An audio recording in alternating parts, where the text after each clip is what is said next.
I showed you my grandfather Gibbs, Wilmington, Delaware, which is the first state in the Union.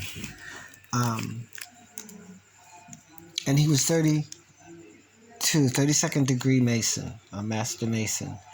And so this set the foundation for my independence, for me establishing my own independence as a citizen, as a persona, propria persona citizen. So anyway, this is my great-grandfather, Thomas and Gertrude. Let's get a kind of a shot of that.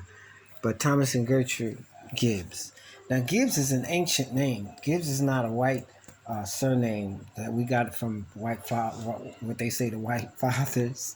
No, Gibbs is ancient. Gibbs is African.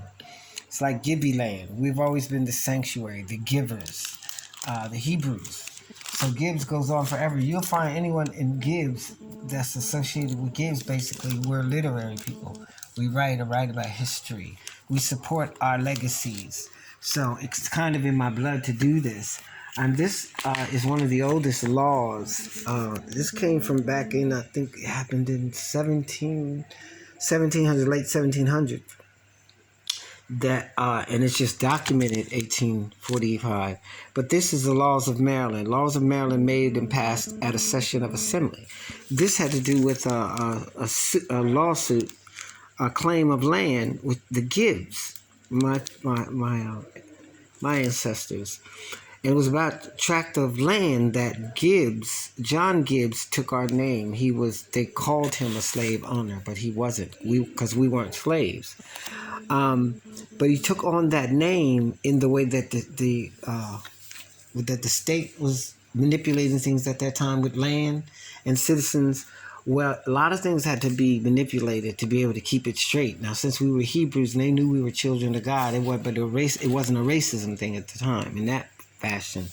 Anyway, this was established that he left his land. It was 500 acres. When he died, that was in his name. Well, it was manumitted. We were manumitted by him, and the land to be returned to us. And there were two of his relatives, Rebecca Oliver and Rebecca Oliver is now Rebecca Hawkins. Anyway, and David Hawkins, they too stood in and made sure that we got deeds to those 500 acres. This is way back. You hear me? But anyway, in the courts, they took it to court. A lot happened over this. A lot. They had to get special judges together and things to judge this case. It was the first one of its kind. This tells you that it was a tract or part of a tract of land called Kno West Range. To them, their heirs forever, and it is also represented that there was, at the time of the execution of said will, no law existed in the said province of Maryland authorizing the manumission of slaves by last will and testament. And this had never been done before. So this is about the manumission of my people, as well as the land claims.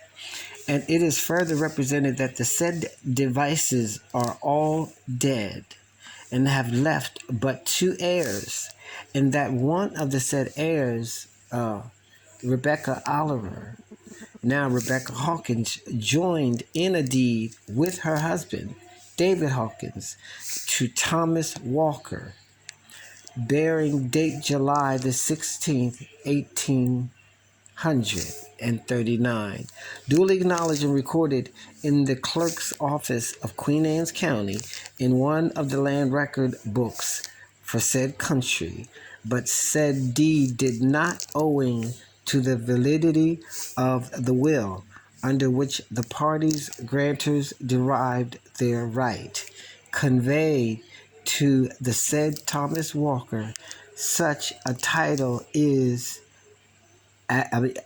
is desirable. Therefore, Maryland, that the will of the said John Gibbs be, and the same is hereby declared to be valid, and that the Negroes therein mentioned, or such of their children as may be alive at the time of the passage of this act are declared to be free.